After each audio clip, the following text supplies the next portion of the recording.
Good evening to everyone, and welcome to Highland Park Christian Academy's Engaging Families webinar series. We've been presenting webinars for the last, I guess, 2 months now, three altogether. Our first webinar was Parenting in a Pandemic or During a Pandemic.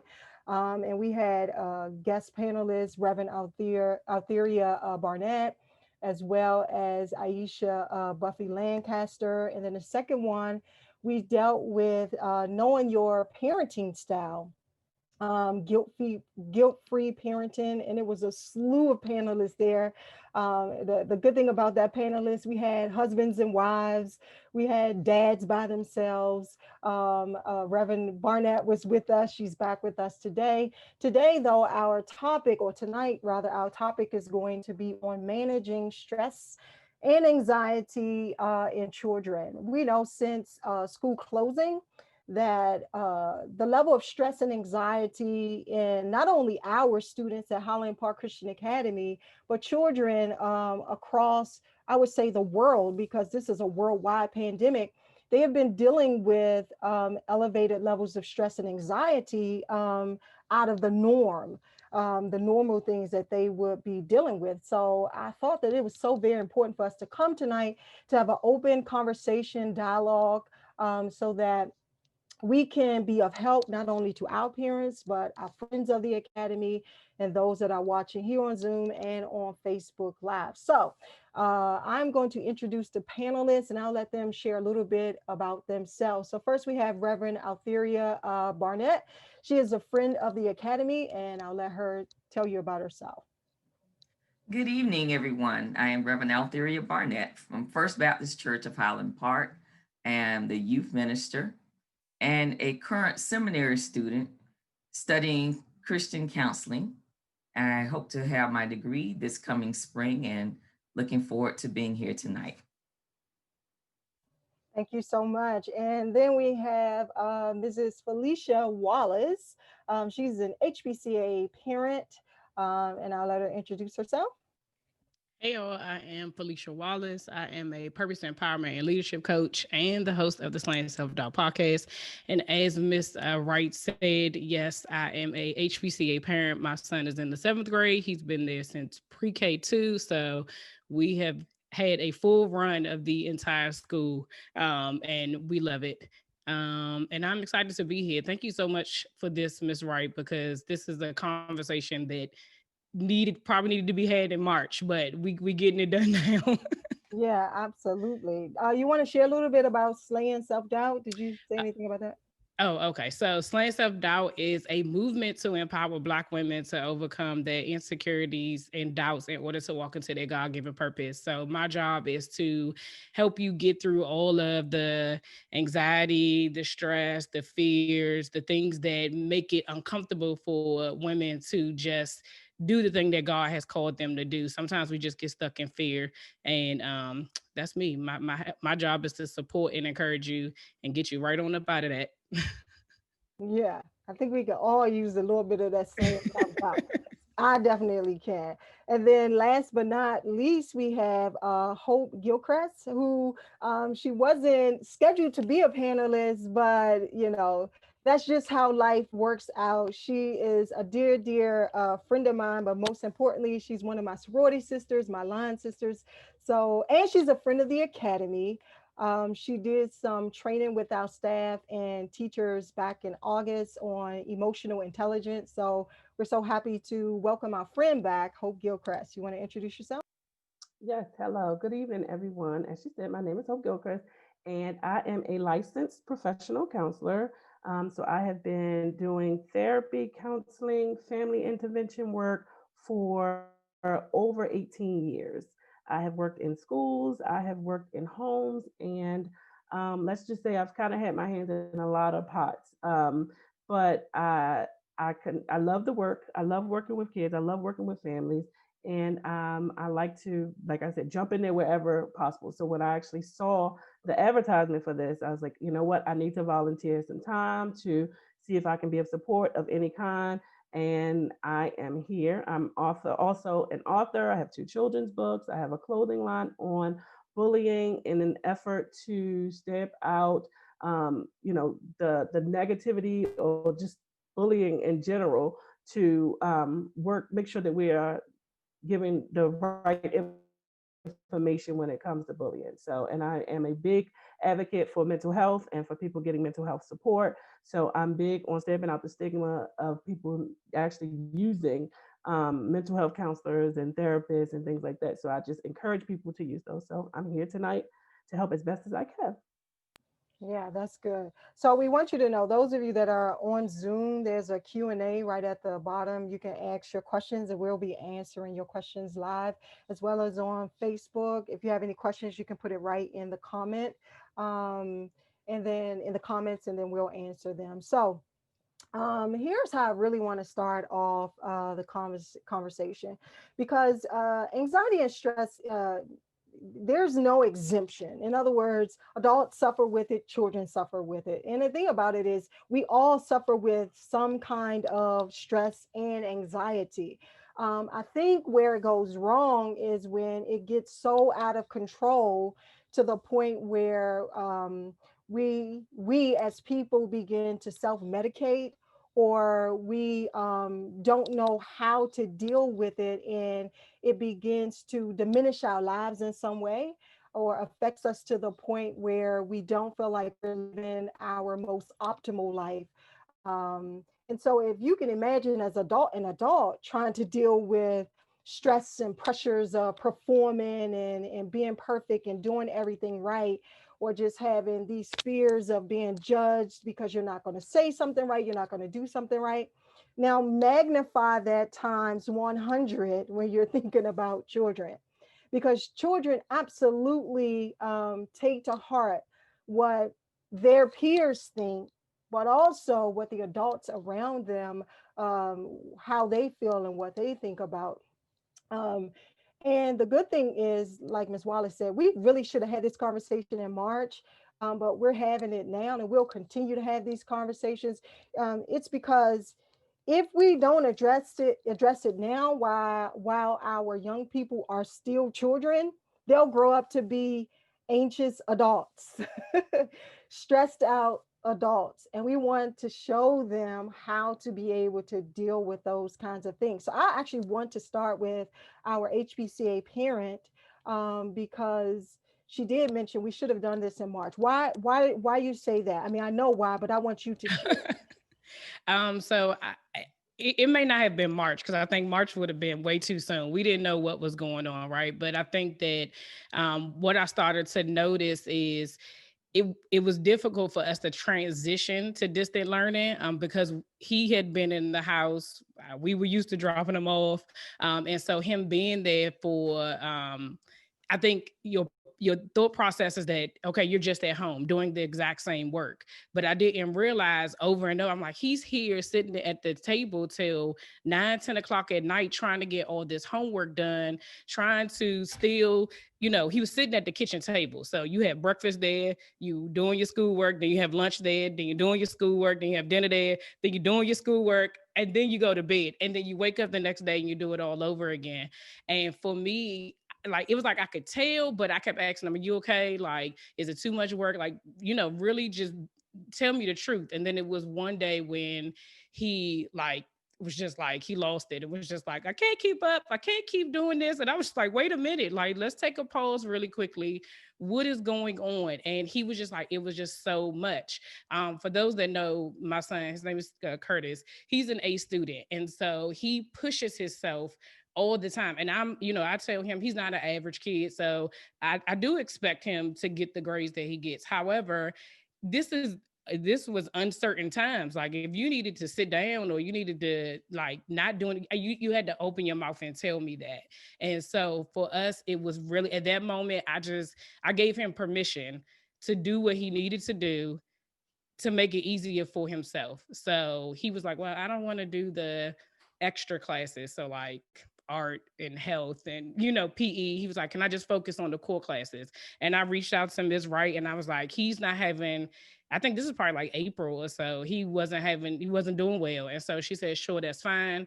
We cut out the extracurricular activities and he just did his core classes. He had some classes that he had missed some assignments because he was so overwhelmed, and he was like, I'm gonna try to get them done. And I said, don't worry about it, just go forward. Whatever your grades are going to be, that's what it's going to be. And it is okay, because you know what, it's a pandemic, it's fine. Like, I'm not about to stress you out about it. I'm okay with it. Let's just get through the end of the school year. And I could tell the relief, had kind of just that pressure that he put on himself, and he thought I was putting on him too in the middle of a pandemic. Just, I could just tell the weight just kind of fell off his shoulders. Yeah.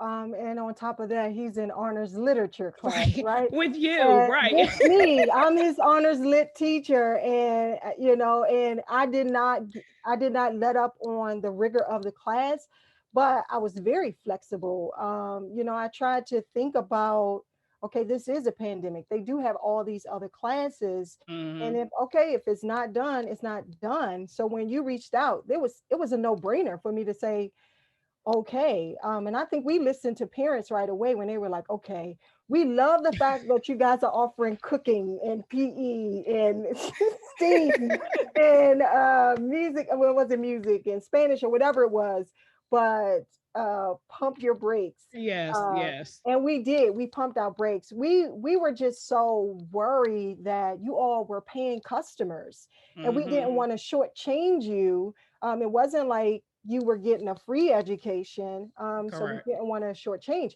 But you said something very, very important, Mom. You said, I let Curtis off the hook. Mm-hmm. And so what that teaches him is to let himself off the hook. Because I'm quite sure, yeah, he was putting a whole lot of He pressure was. on himself. And yes, he is an A student. And he did his absolute best while he was in class.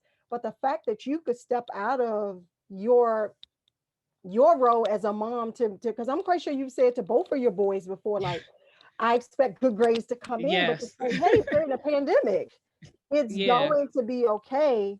That let him kind of breathe. Because imagine if you just say you have to suck it up, and Curtis is sucking it up, he Right. probably would have had a panic attack, an He would anxiety have. attack, or something of that nature. And um in that same conversation, I told him that, you have to advocate for yourself. I can't read your mind. If you do not tell me what's going on, I will help you to the best of my ability, and I will get it done for you because I'm your mom. But if you don't tell me, if I'm asking you and you're not saying anything, so, that was another thing. Like, if I ask you a question, we have to have communication, that if it's uncomfortable, if it's too much work, you got to tell me. If you don't tell me, I can't help you.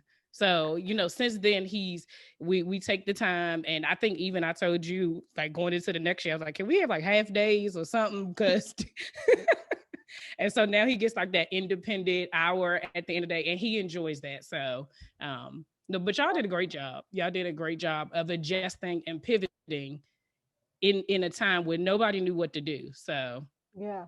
So did you notice any symptoms other than when he just had the outburst of like, I just can't keep up anymore? But did you notice like any little symptoms leading up to that outburst? no, other than no, honestly not, because he's so hard on himself. Even if he did have some, he seemed normal, right? He continued to just kind of push through and push through. He got up on time, he made his like he was doing the regular daily activities. The only thing that I noticed is that he was just in that space too long. And I just was like, you got to get up, you got to move.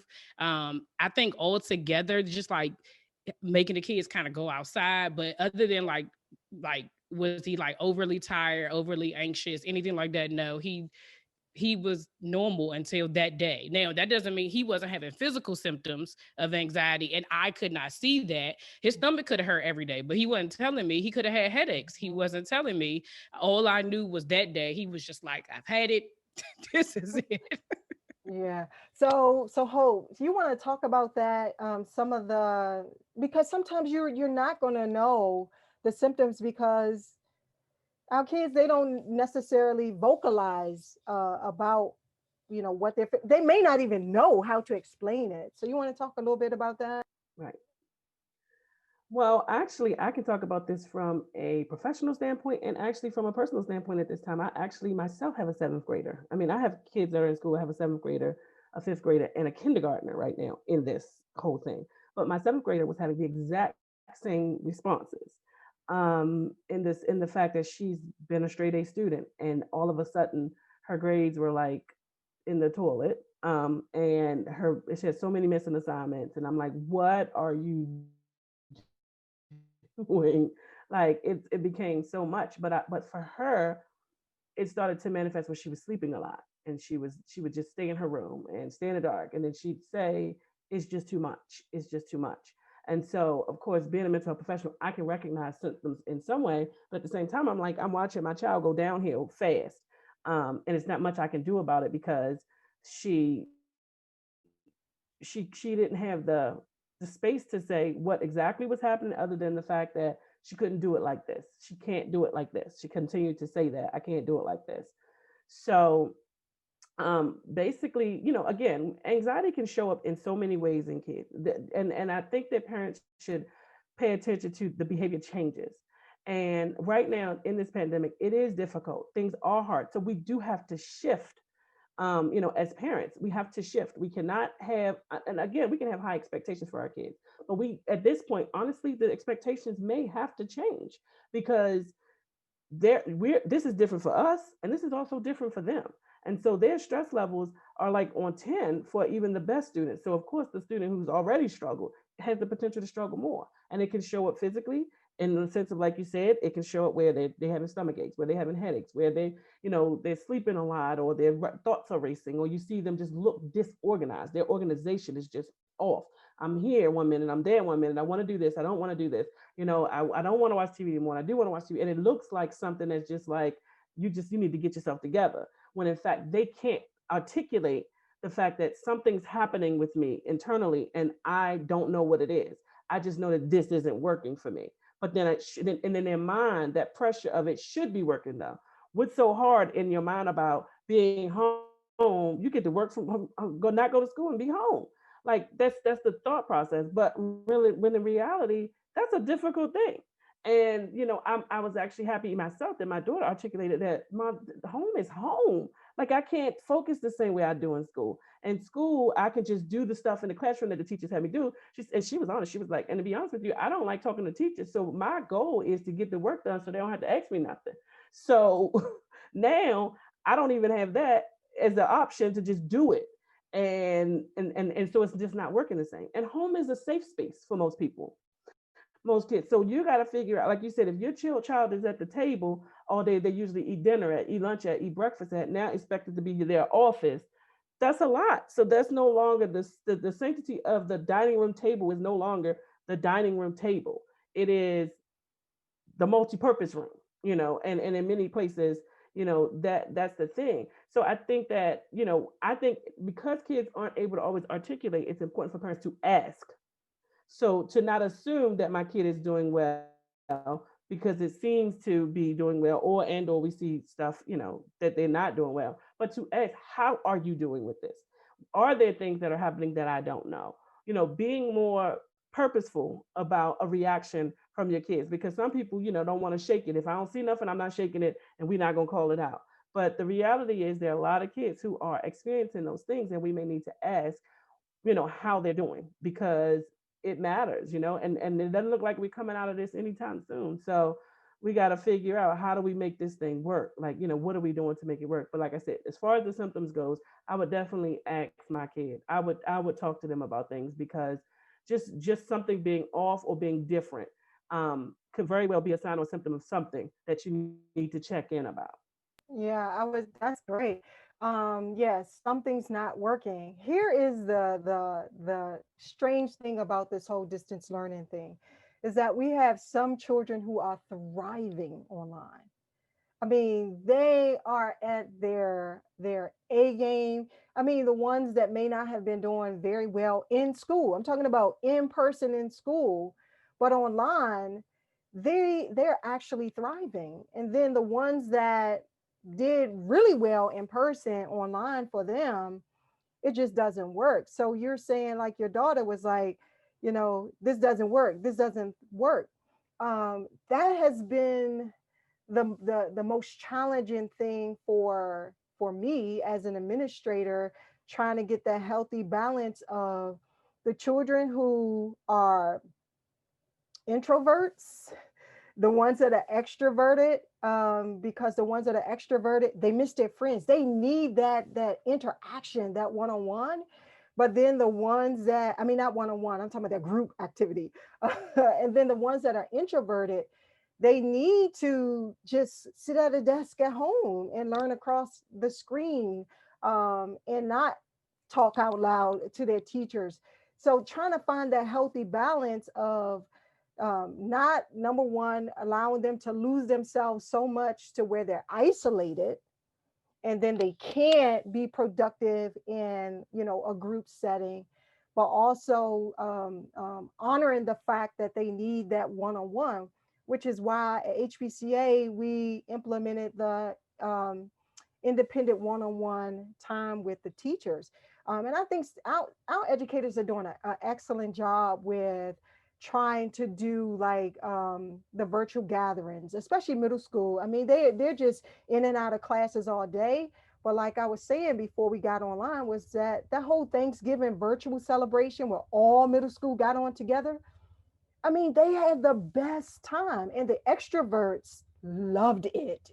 They needed they needed that because a lot of them haven't seen each other since March. I also like the fact that you said ask questions, because again, they're not going to necessarily be willing to articulate what's going on. So it's just like when we were in regular normal school and your parents say, what did you do in school today? The answer will always be nothing. You have to specifically say, what did you read? What kind of math did you do? Like, in other words, and if you want a real answer, you gotta dig deep. How are you feeling? How's your head today? Did you have any stomach aches? Or you just have to get real with it. What are your thoughts around that, Reverend Barnett? Am I spot on or what? You are definitely spot on. And I was thinking about that earlier today, how important it is that I ask the right kinds of questions. Don't ask a question they can just give you a yes or no to. We always talked about asking open-ended questions, something where they would have to definitely respond a certain way. But also when we talk to our little people, because you have all ages at HPCA, we have to find a way to ask them the questions as well, because they're going through trauma just like everyone else is, and they need to be able to respond. We have to ask questions that they actually can answer to. One of the things I looked at while I was online was talking about uh, a feelings chart, something that they can show you how they feel today, what they've expressed in the classroom. And that actually works really well for little people because they don't really know how to express that I'm sad today because I had to go through so much with this class today. I don't know how to respond. So they can actually share some of those things with you. So a feeling chart is something that really works well for the smaller children. Yeah, how about even the masks for little kids? So we have preschool, they're actually on campus. And we were so nervous that our 2-year-olds through 4-year-olds, that they were just not gonna do well with the mask, but they've learned to cope. Um, but I'm just thinking, for them being so young, that's actually normal behavior for them now. And I wonder on what level. I mean, is there a level of trauma even happening with that, knowing that like there was a point in time in their young little lives that there were, we never had to wear masks. Now we do. So part of my oxygen is being, taken away a little bit. I always wonder, like, is there some level of trauma even happening with the fact that they have to wear masks? That's number one. But number two, even in our classrooms, we have to keep preschoolers as separate as possible. The only time they can like really um, develop their social skills is outside on the playground, even though we know that younger children don't transmit the disease at a larger rate than adults do. I'm just worried, I guess, about the trauma that's happening in young kids' lives right now. Um, we recently had like a health scare. We had to stay home. And some of our preschool students, they were devastated that they had to be home. They, in their mind, they were like, but I've been going to school. I want to go to school. And it was very traumatic. And I feel like we're participating in this trauma that's happening to them. I mean, I do. Am I saying it right? Do y'all understand what I mean? So I think that this whole idea of this, what I call it, as this new norm, right? Mm. And so at that age, kids are learning as they go anyway. So at that little 4, 5, 3 year old age, we're kind of teaching them, and they're learning what they see. So it's probably not as hard to have them learn to go to school with a mask on. Now, I'm sure that their noses are probably open a couple of times a day. That they got to be reminded to pull up Yeah. a mask. And so then it becomes, oh well, and then it's new also to some of them to go to school this way. So it seems like it's normal. It's their normal. So again, so somebody who's going to school third grade, they didn't go to school like that last year. Fifth grade, they didn't go to school like that last year. So you make the dynamics may be different than a 3 year old, 4 year old who this is their first time coming into a school, having to be in an environment where so it becomes normal. I have a 5 year old. So most times, she has her mask on. Sometimes I see her nose, but I've noticed that when we're out, she makes a point to keep pulling it back up. So she talks about it. So again, I think it's a conversation to have with kids. Um, you know, so often we don't have conversations with kids because we assume they don't understand or that they're not affected. And so even at that little age, like I just had to explain to her that she can't see her BFF and she's 5 because of the virus. And we went somewhere, so we have to just kind of wait and chill out for a little bit. For her, that's like, she's like, so this coronavirus is really just messing everybody up. So, and I'm like, you know what it is, but I'm letting her to express how it makes her feel. So I said, well, we could just get online and do faces with her later, and you guys can play online, and that she's like, okay, but it's kind of like, you know. So I think it's just, again, it's about conversations and making sure that, I think that personally, the idea of having kids in school where they have to do that, like you said, where we have to isolate them in the building, is Yeah. different than because kids need that social interaction. They thrive off of the interactions that come at that age. So then it does make you wonder, are we teaching them something separate from this idea of what we used to have them come together and work in groups? And are they losing some of those skills Yeah. potentially in the process because they have to Yeah, I do think that's what everything I was trying so to get at. independent? Yeah, because it's like we're Yeah, teaching I them think to be so. so kind of like in their little bubble. And then I feel like they're going to lose out, especially at HBC. Listen, we celebrate everything. Everything is a celebration. I mean, we're a family. And I just feel like our, especially our 2 year olds coming in, I just feel like I'm hoping their parents and them, that they're getting that sense of family. Because I mean, I can't go into the 2 year old classroom like I want to, especially after our health scare. I haven't been in there at all. um but that just hurts my heart, that I feel like I don't want them to lose that sense of being able to socialize. um yeah, what you wanted to I say don't think something? they know. I think at that age they don't. I don't even think they really know that they're losing something right now. So I'm Think so? hoping that by next year we're in a better place and they can feel like they've gained something like exciting, because now we can do these things that we didn't do before. Because again, this being new to them, this is a new norm to us, but this is what the norm looks like to them at that page. But it is hard. It's a difficult place at that age. But I think that, again, your older kids will be more affected by it than when it's a new thing to them, because it becomes what is normal to them. So them going to school with a mask off will be abnormal when it finally Oh, happens, yeah. as opposed to those you see what I'm saying? So because this is their norm, they go to school with a mask on, and That's what we do. We sit over here. You can't go on Charlie's, or you can't go over here. Like this is what it is. Again, it's all about the conversations about why you can't go over there, and it being able to explain on that level that, we don't want, we want to make sure that we keep you safe, and our job is to keep you safe as well. And we want everybody to learn and be safe. So it's still helping them to understand the point of not being able to be in everybody's space and build together. Yeah. We have some comments from parents. One of our parents said, losing our sense of community has been the hardest part about the pandemic. And then another parent teacher, she's a teacher and a parent. There can be issues with the mask. My 3-year-old was biting through her mask. I had to have a conversation with her to explain the importance and safety reasons for not biting her mask. Her reasoning was because it was tickling her lip. I'm ordering the spacers for her to keep her comfortable and safe. Yeah.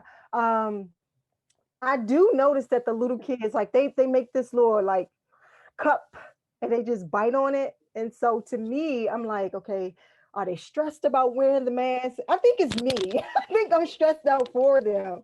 But I feel you all in the chat there. But here's where I want to kind of shift the conversation. I want to now let's kind of move up to those students that are online. So Reverend Barnett and Hope, because Ms. Wallace already knows this. Our kindergarten through 8th grade students, they're online all day long. We have a full day of instruction with the exception of lunch. So we've revamped our whole distance learning program to include again the special subjects, but hopefully we've done it in a way that is not so overbearing. But my worry is the children that may not have a lot of support at home and they're literally doing school by themselves, and then the ones that have too much help. So it's a spectrum here. Some have little help. Some worried about the level of stress and anxiety they're feeling because they feel like they're in this thing by themselves. And then the other group is that, and it's some in the middle, but there's the other group where parents are giving way too much support. I'm worried about those children because when it's time to quote unquote, well, we will never go back to normal, but go back to a setting where they have to be independent, I feel like they're not going to do well anymore because they're going to be looking out the corner of their eye like, who's here to help me? Literally, our kids are like this on Zoom for somebody to give them the answer. So I'm going to go back to our parent here. Do you feel like HPCA's platform that whole day is too much? You could be open and honest from a parent standpoint.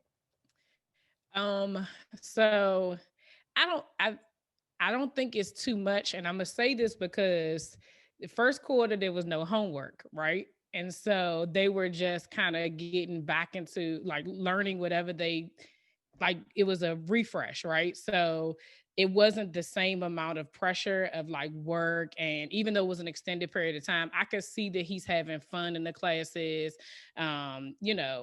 It didn't seem like it was a lot of stress on him. We've been in second quarter was about 2 weeks now, I think 2-3 weeks, something like that. I now see him shift from we took him out the kitchen so that he don't have to sit at the kitchen table to do his work. So he has his own workspace. But I still see him here sitting until sometimes it's about 6 or 7, like finishing up whatever he's doing. And I now I ask him, like, how's it going? Does it seem like it's a lot? And he's like, no, I can do it. No, it's fine.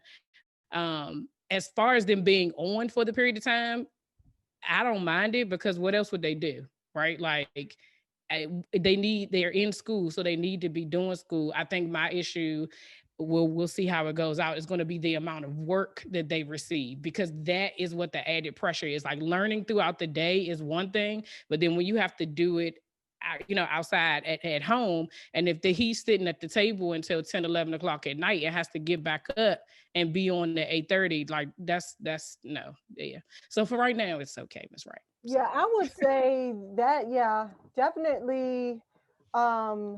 as an educator, I have evolved. I used to be the most traditional educator.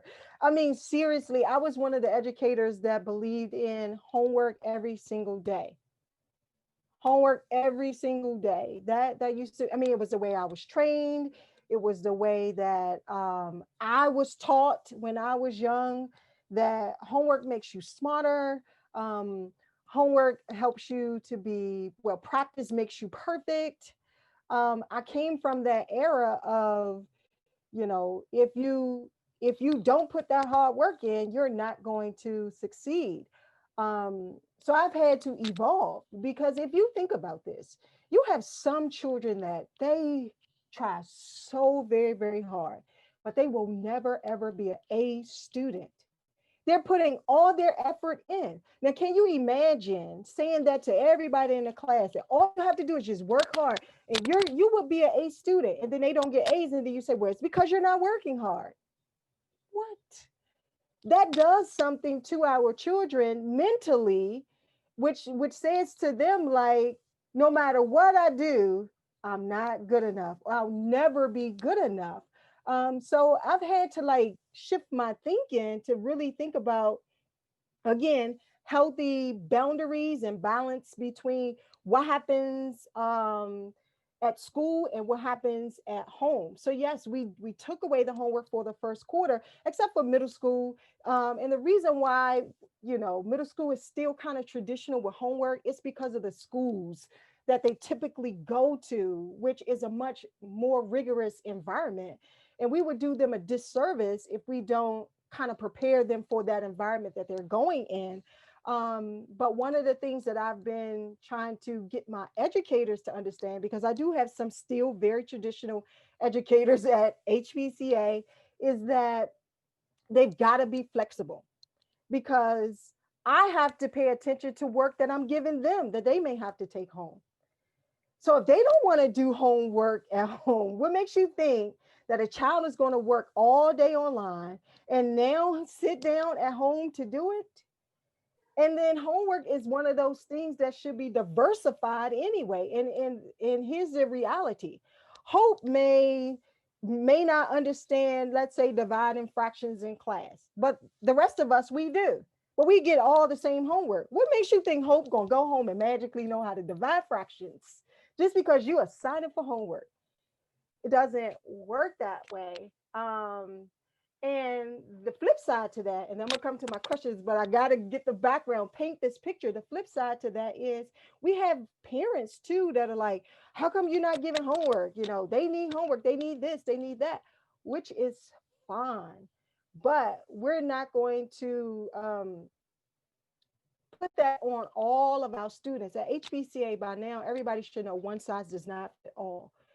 We do individualized instruction on purpose because every child is different. If we approach them the same way, all we're doing is setting them up to fail. So with the homework at play now, I had to flip the switch on homework even. So it's not even real homework. It's okay if it's an assignment that I didn't get completed during the day, then it needs to complete it at home. Even the teachers know you better be flexible in the time that it's due. You can't put these crazy, you know, expectations on, let's say, a second grader or even a fourth grader for that matter. I think a lot of times as adults we treat children the way that we have been treated, and it's just a cycle that just keeps going over and over again. But the workspace that you talked about was super important, because you can't do everything at the dining room table. If you do everything at the dining room table, every time Curtis goes to the dining room table, there's going to be a trigger. Do you agree, Hope? Yeah, Yeah. the anxiety will come with that. So I think that one of the things that I've tried to kind of encourage and talk to and hope that teachers will, you know, work with doing is collaborating on, even if, like you said, we need homework and we need homework on a middle school level. If I have 6 classes and they all give me homework due tomorrow, and it's a 1 hour to work on assignment, that's a lot. So maybe the seventh grade team collaborating on what you're giving, the eighth grade team collaborating. Because what happens is if we're not talking and then we inadvertently give the kids another 6 hours of homework together after being on the computer all day, that's a lot. That's overload. That's overkill. So and so like you said, you have this balance where you're trying to figure out. You got parents who are saying, "Gimme, gimme, gimme," and you have some who are saying, "Too much, too much, too much." You're right, figuring out the middle ground. But even for parents to understand, your gimme is one thing, but talk to your child and see if that gimme works for them. Because this online sitting here screen time, the focus, the ability to focus for a 6 hour period is a lot in itself. To have to to have those things, to make sure that it's quiet in the house, to make sure that you can't hear the neighbors. All it's sometimes it takes a lot of work for them just to get up and get on a computer and prepare a safe space to even be ready for class. So now my brain isn't even 100% there, and I have to sit here for 6 hours and figure it out. That's a lot. So understanding that, just like sometimes when we get up as adults and as parents, when we get up and we got to get ourselves together, and sometimes the morning can be frustrating, or somebody can spill some milk, and those same things can happen with kids. That old thought process that kids are kids and it's pure and there's nothing that they have to worry about is false. Because if something was off, they didn't sleep well, if it was too hot, if it was too cold, whatever it is, it contributes to their ability to sit and focus. So another thing that I'm encouraging people in schools to do, because again, we're doing things different, is some mindfulness. Take a moment in your class period and do a mindfulness activity, something to get their brains going, get them, so take the stress away and get us back on point again.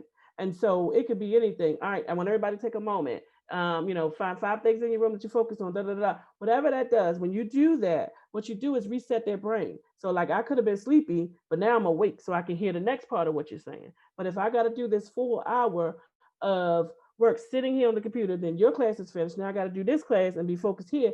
There has to be some shake in between, something that helps their brain to recharge. Just like, at work, we get up, we go get a cup of tea, we go get a cup of coffee, we go take a walk. Like, we do these things, but we've learned to do them because as adults, this is what we do. So we're on the computer more, we're in offices, we do these structured things, and we have to, but as kids, they're learning how to manage a day like I'm going to work. Like, I have to manage my day. And so to help decrease the stress and the inability to really get things going, we gotta throw in some more. And it can fall on parents to do just a little bit more, or just helping, if it's teachers, whoever, just helping the kids to learn to manage that load. So if, like you said, we got to give them work, they're going to high schools where they're going to be required to know things. Okay, that's fine. But if I'm going to give an assessment tomorrow, I got to make sure that 4 of us aren't giving an assessment on the same day. And so, because again, we're talking about the brain that's being overloaded already in a different way. So we have to make sure that we're checking in with one another. And it's hard enough for teachers to manage this as well. So I get it on both ends. But it's figuring out how do we help our kids be successful mentally and academically. And so, of course, I talk about emotional IQ anyway. And so how it actually connects to your academic performance. You cannot academically perform if you're not emotionally sound. It just doesn't work. The two don't go together. So it's just figuring out that balance of, how do I make sure that my kid is ready and in a good place for school and in this moment. And also saying, you know what, she's not coming to class the next period. She ain't ready. She's not in a good place. He's Okay, not in a good place. that's We'll what I come want back to tomorrow. We'll talk see you about tomorrow. there. Okay, so let's talk about that Yeah, we'll see you because tomorrow. So go ahead. yeah, there you go. Because here's what I need for I don't know about other schools. I can only talk about Highland Park Christian Academy. I need for HBCA parents to understand that it is okay if your child takes a mental health day, that they're not going to be penalized because they didn't log on for class. Now, if you saying they need a 10, 20 day mental health day, then we just need to go see a therapist and let's try to get back on track. But it's okay. It is okay. We understand that we're all in a pandemic. We're here by now. You know that we're your family, that we're definitely going to make sure that they have what they need. If that means that as educators, we have to do one-on-ones with your ambassador when they come back after their mental health day or days, then that's what we're going to do because that's what we're committed to do. I don't know about other schools, But you hit it right on the head, because some parents won't even let themselves off the hook. And I know why. Part of it is because I'm paying my money. That's part of it. But two is, well, what would the teachers think if my child is not in class? Or will they fall back if they're not in class? What does that say about me as a parent? So parents have to let themselves off the hook as well. And like it's just, we have to pay attention to our children. I want us to really define the difference between stress and anxiety, because we kind of just like talking as if they're the same thing, because they're not the same thing. So Reverend Barnett, you what would you say the difference between stress and anxiety is?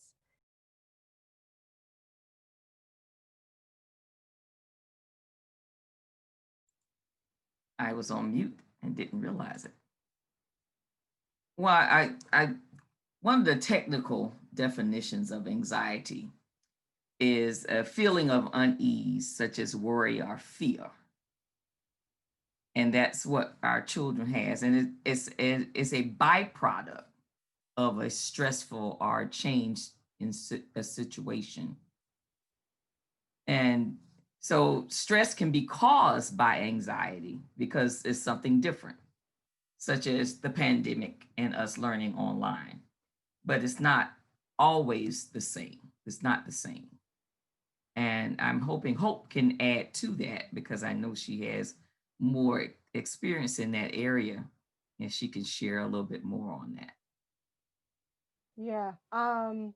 What about you, Ms. Wallace, before we get to Hope, because she is the resident expert here with that. But we all deal with stress and we deal with anxiety. I feel like anxiety is part of, it's built in us as a way for us to protect ourselves sometimes, especially with fears or whatever, that whole flight or fight mode. But what Mhm. would you say, Mrs. Wallace, is your definition of stress versus anxiety?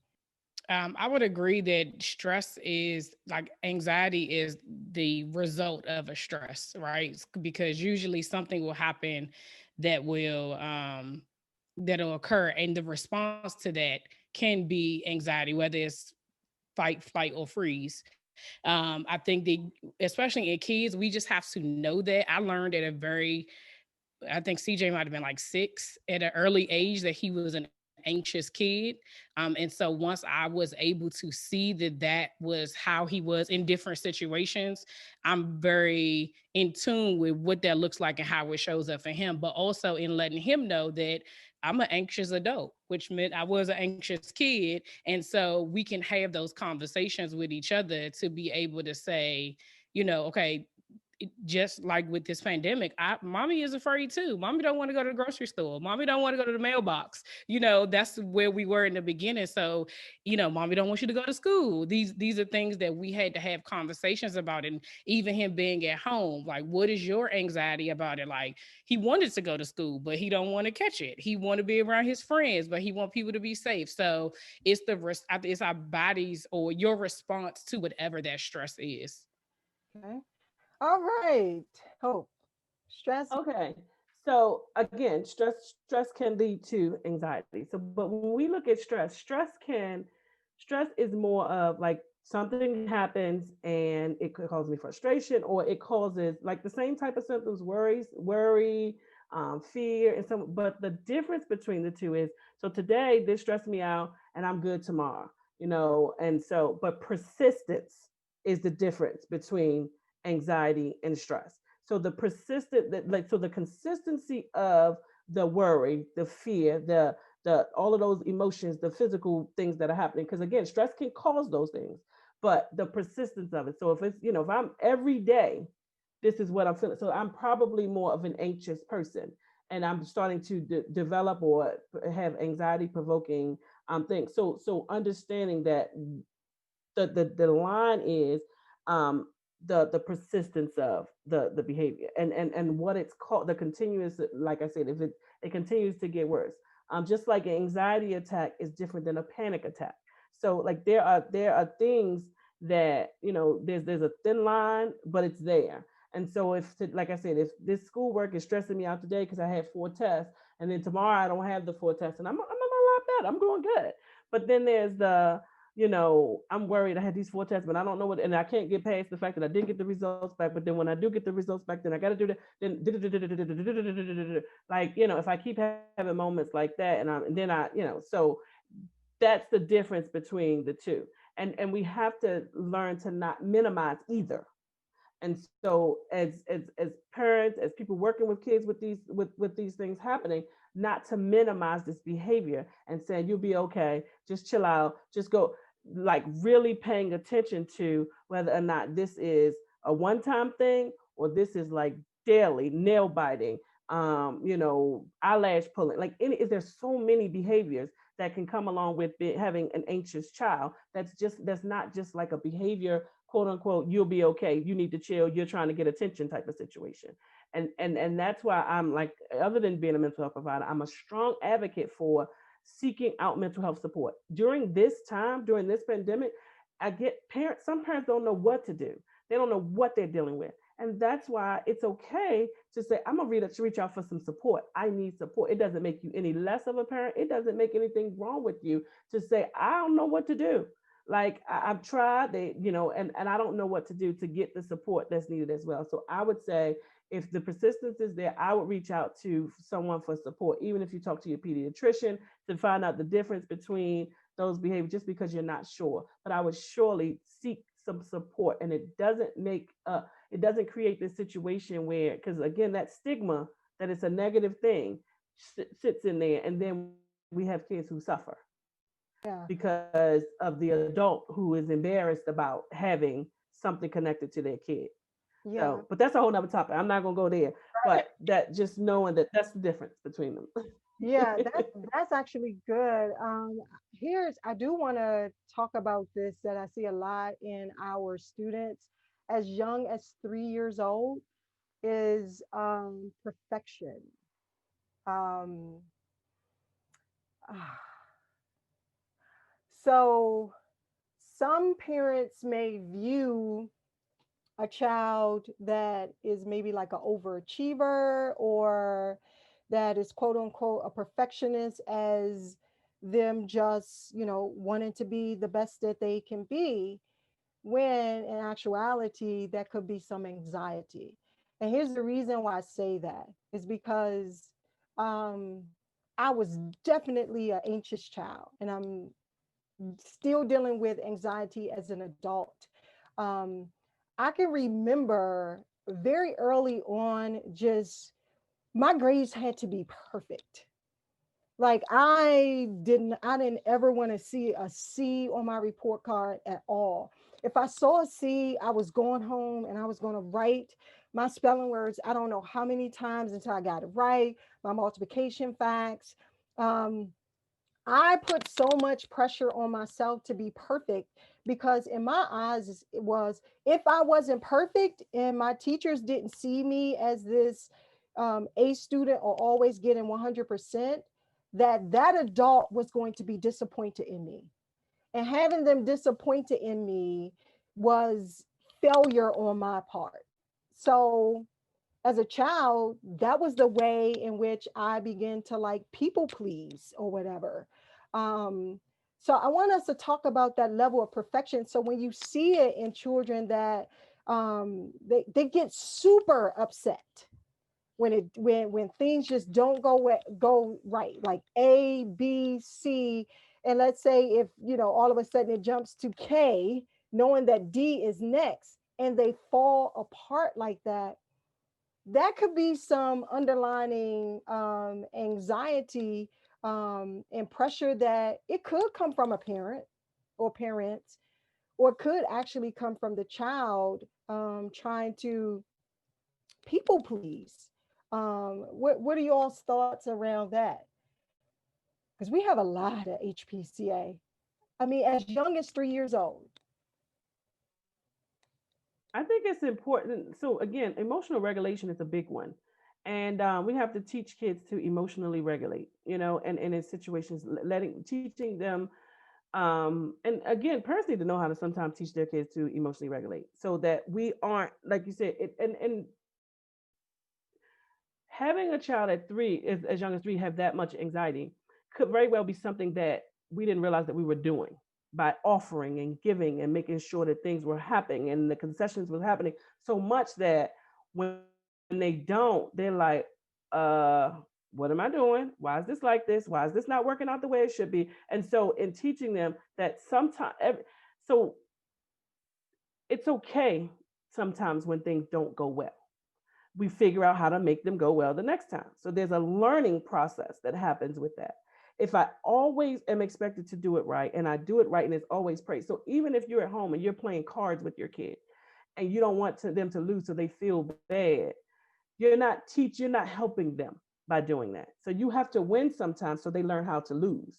And so that when they lose, their responses aren't so severe that they react in ways that other people don't know how to deal with them, that they don't even know how to deal with. Because if I always win, so if I'm playing Mitch match and you always win, when I go to a social environment or in school and I don't always win, my world is upside down because I don't know what to do with that. I don't know what to do with not winning because I've never experienced the feeling of losing.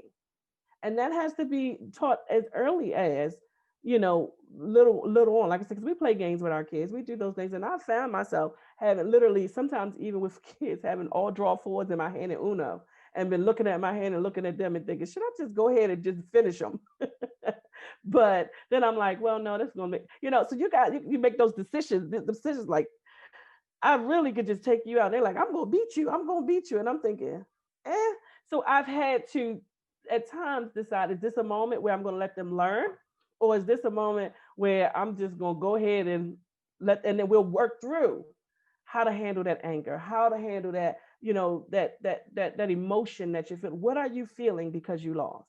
Why do you think you're feeling that way? It's okay. Like, that's when the teaching starts. But definitely, that it has to start that. So, even with the 3-year-old, you can, and I've sat on many floors with 3-year-olds and said, help me understand what's making you upset. Help me understand what's making you nervous. Do you know what you're feeling?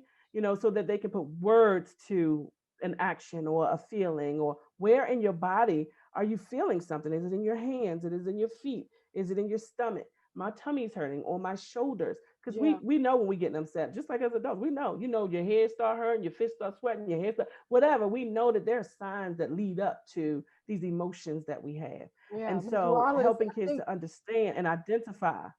yeah, I think Ms. Go Wallace, ahead. you was trying to get in there, double Oh dutch. no, I was going to say I agree with Hope in creating a safe space for your kids to be able to learn winning and losing with you, right? Because the response is going to be different outside of the home. And we play a lot of family games here, and it's funny when sometimes we see when the kids lose and they're like, "Oh, you could have let me win." It's like, I know that's the whole purpose of the game is to is to win. So, but you can tell the difference when they do win and they're like super proud, especially when they beat the both of us. They're just like, oh, we beat y'all first, we're out first, or whatever the game is. So, but we created that space that if it happens outside of the home, their reaction isn't going to be all over the place because they've already, they've done it. So I definitely agree with, don't just let the kids win. Yeah.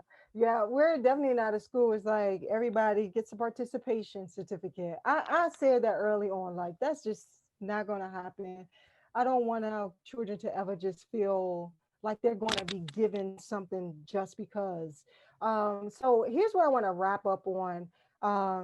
Because our time is, yeah, we have like 2 minutes left. This is something that I wish I would have did this earlier because it's kind of a hot topic. It's making your children do something that they don't want to do. I want you to just kind of think about that first, because when we did like the old school parents, new school, and somewhere in between, old school parents say, you're going to do what I tell you to do. New school parents listen to their kids and say, okay, why don't you want to do this, blah, blah, blah. There's some trauma that happens when you make a child do something that he or she doesn't want to do. I'm gonna give you a quick example and then I'm gonna let you guys respond, okay? And I can only use myself because I'm the only person I know with this. I can remember as young as third grade, I had a really good friend. We were in school since like preschool. She was having a sleepover birthday party. And I already told you I was an anxious child. So I was like, I don't want to go. I don't want to go. My mom was like, no, you're going. I mean, she got my hair braided, packed my clothes. And I was so nervous the whole night before. So then I get to this birthday party. I knew some of the girls from school, but then there was a lot of girls I didn't know. And so we were sitting on the floor and everybody was talking and I was just looking. And every time one of them would look at me, I would just look at the ceiling. And then when they stopped looking at me, I would, look again. And they were like, why does she keep looking in the ceiling every time we look at her? What's wrong with her? I was that afraid of that social situation. But I felt like nobody heard me when I said, I don't want to go. And that social anxiety has stayed with me as an adult. Like people think just because I do this, like, oh, Miss Wright, she just gets up, she's an extra. Absolutely not. I've actually lost quality time with friends due to social anxiety. So I want to know your thoughts around that. Like, what are your thoughts about making your kids do something that they may not want to do? I'm gonna let and we're gonna go in this order: Wallace, then Barnett, and then we'll let Hope have the last word on it. So I think I'm right down the middle, right? I think it depends on what it is. Like if, for instance, I had to ask my kids to get off video games to do this panel because I just didn't want my Wi-Fi acting up. And my youngest son was like, "Oh, how long? How long are you going to be on this, that, and the third?" But one part of me is like, this is his. We're in the pandemic, right? So that's his social time to be able to be with his cousins and be with his friends. So on the one hand, I was like, yes, I do need you to get off, but you can get back on when I'm done. So that had to happen because something has to happen, right? But if there's a situation where you don't want to go somewhere, we're going to have a conversation about it. What is the reason why you don't want to do certain things? And I listen to my kids and I'll let them tell me, if we make a decision about something, why it doesn't make sense to them at that time. And I let them talk it out. And then usually, we come to an agreement. Maybe it's not today. Okay, you feel better if you do it tomorrow, fine. Usually depending on what it is, as long as it gets done, I'm fine. But if it's something like that, like what you were saying, like you do not want to go somewhere, I will never put my kids in a situation where they want to be somewhere they don't want to be at a place outside of me. I'm not sending you anywhere. Like your safe spaces with me, so that would never happen. Like I'm good with that. But we will definitely have a conversation about it so that I know what's the reason behind your uncomfortability of whatever it is that it could be cleaning.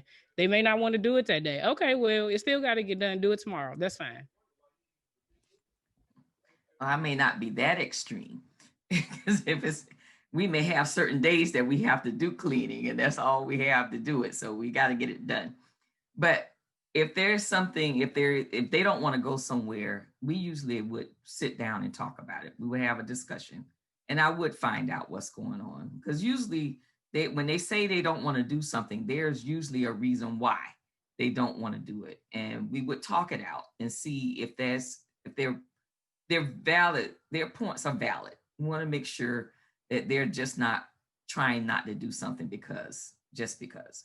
So we would have a conversation. And once that is done, then we can make decisions on how we're going to move forward. Otherwise, we may have to do some things sometimes, but we also have to let them know sometimes they have to do things they don't want to do because we don't always want to go to work, but we still got to go. We got to pay the bills. So sometimes they still have to be able to do things that they don't want to do if it's not going to be anything that's going to hurt them and endanger them.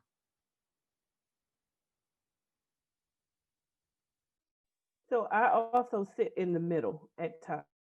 I often teach my kids, like an example would be food. All three of them like different things, which is stressful enough. But I say to them, at least try it. I don't like it. How do you know you don't like it if you haven't tried it? Well, I don't think I'm gonna like it. Okay, well, if you can at least try it, then we good if you never have to taste it again. But at least have the opportunity to speak from an informed place.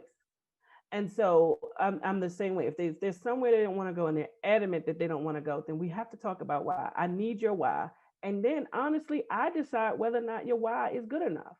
Because again, it could be avoidance just because I just don't want to do it. I just want to sit here and be on my phone. And that seems more amazing to me. And of course, we didn't grow up like that. We went outside, we played, we did things that were not what our kids do today, because they are like really fine with everything that happens in the house. Like, and not saying all kids are, but many kids are fine with so I need to know why you don't want to go outside and ride your bike. I need to know, because if you just want to sit on your phone and that's your reason, go ride your bike. Like, so I think there's that. But of course, I'm never going to send somebody to send my kids to a house that they say, I just don't feel comfortable. I don't feel safe, or I don't want to speak up in class. Like I always say to people, and even like I said, I'm a real strong advocate for people listening to, like, for when I talk about bullying. When people say that, well, they got to speak up for themselves, or they shouldn't have to. You don't always have to say why in those type of situations. People have to learn to understand that everybody's not going to be the same. Everybody's not going to be somebody who speaks up. Everybody's not going to. So it's okay if you feel like you don't want to be somebody who stands in the front of the class and only speaks when you have to. That is okay with me, as long as you're doing what needs to be done, and because that just may not be your personality. I have done a many of speaking engagements, and every time, and I tell people this at the end usually, that I have them. My anxiety is on like 125 every speaking engagement I do, but it's a part of who I am, and it's a part of my job. I've even had people at other jobs come up to me later and say, "You good? You all right? You sweating?" I was like, "Yeah, I know, because this is a lot for me." But I put myself in the predicament to do this because it's what I enjoy, even though it brings me anxiety. So just helping them to get to a comfortable place of making decisions. So like I said, I'm in the middle. Some things you just got to do, but some things I'm not going to force you to do, especially if it, like you said, it brings you that much anxiety to be in a circle with all the people. I'm not going to force you to do it. So that's my take on it. I think that people should really, it's about knowing your kids and not being in that. There's a hierarchy that exists with parents and kids. It just because just be out of the nature of how it was born. We were here, they were here, right? But so that's a natural thing. Power struggles and things like that aren't things that have to happen, because Right. sometimes as a parent there's a decision and you give an A and you give a B, and that's what it is. So understanding that I don't have to prove to you that I'm the person in charge. I don't have to prove to you that I'm the parent. Right. That I want to learn you and I want to understand you as well. And so that way we really can come to a place where you are a healthy kid, mentally, physically, and all of that stuff, Mhm. because I really understand who my kid is. Yeah, that's good. I mean, because our children should have a voice, and they definitely need the adults and the parents in their lives to steer and guide them. But they do have a voice as well. Our time is up. I knew it was going to get good right at the end. I just want the parents and those that are watching to know that there are different types of anxiety. You can research online, just in case if you think that your child is suffering with anxiety. I mean, the first place I would say is go to your pediatrician, obviously. um, but there's generalized anxiety, there's social anxiety, there's different extremes of social anxiety. There's a milder side, and then there's an extreme side where people just don't want to leave their house because just the fear of social interactions and things of that nature. There's panic disorders, like Hope was talking about, even OCD, obsessive compulsive disorders, doing it over and over, things over and over again. Which is very common in kids, that parents have to look out for. Mhm. OCD is very common and very overlooked. The repetitive nature of behaviors is something that is, like, you normalize things to what you've seen with your kid, but that doesn't mean that the behavior is something that should be. Yep. And so because it's a comfort, and even something as simple as nail biting, we mentioned that already, if they're talking about stomach aches and headaches and things of that nature. But you definitely just want to talk to your child, keep that space safe. Don't make them feel bad if they come and talk to you about it. And don't just be like, oh, you're just complaining. You need to get over it. You need to, none of that. Else they will never, ever be willing to share anything with you. And then therapy is okay. Therapy is okay. And I think people are starting to realize that it's not something that makes you weak. If you seek out professional help, um, but we'll get through it. So HBCA family, just know that we're here for you. We will remain flexible. And no, we're not going to cater to the needs of just one family.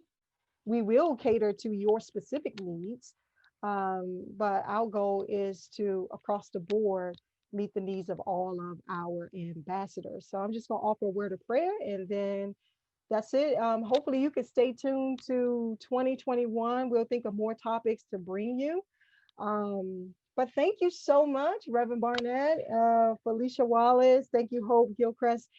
This was very, very fruitful. I would tell you, I was nervous about this topic. I'm not gonna lie, because it's a trigger for me. And I was like, oh gosh, you got to talk about something.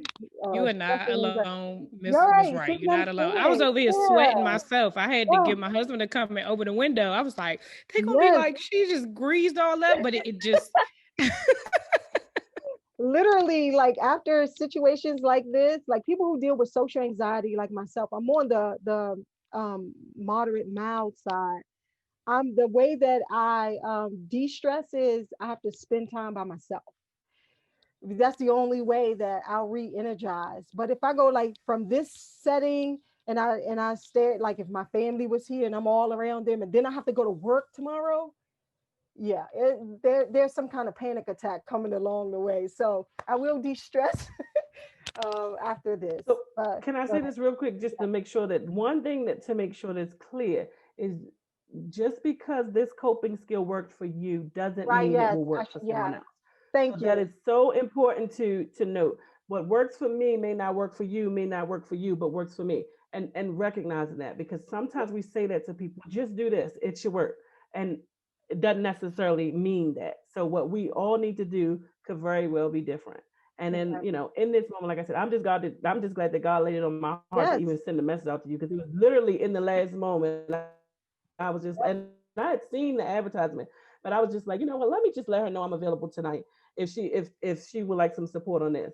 So, you know, people I just put appreciate people in the that. right place at the right time, and just Yeah, thank you. Yeah, one no size doesn't problem, fit all. no problem. All right, let's pray. Our Father and our God, Lord, we come now to say thank you just for this moment where you allow us to have an open conversation, to talk about the things that may be affecting our children. We know that our children are gifts from you, and we want to be good stewards of those gifts. And so I pray and lift up every child, every parent, Lord God, and just ask that your peace, which passeth all understanding, will keep our hearts and our mind through Christ Jesus, Lord God. Help us to just find rest and assurance in knowing, Lord God, that we can put our trust in you, knowing that you already know about the situation. I just pray for the overall success, however that looks, for the children of Highland Park Christian Academy, and then across the land, Lord God. And I just pray, Lord, that we will break the stigma of generational cycles that don't help us, that are not beneficial to us, Lord God. I thank you for healthy parents, Lord God. And I just pray, Lord, that you will continue to do work at HBCA, that you may be glorified and your people, Lord God, edified. In Jesus' name we pray. Amen. Thank you guys so much. Have a good Amen. night, and see you in, I don't know, maybe y'all come back in 2021 for something. I don't know. Uh, but thank To you be guys. continued. To be continued. And thank yes. you all in the audience. Have a great Good night. night. Good night, everyone. Good night.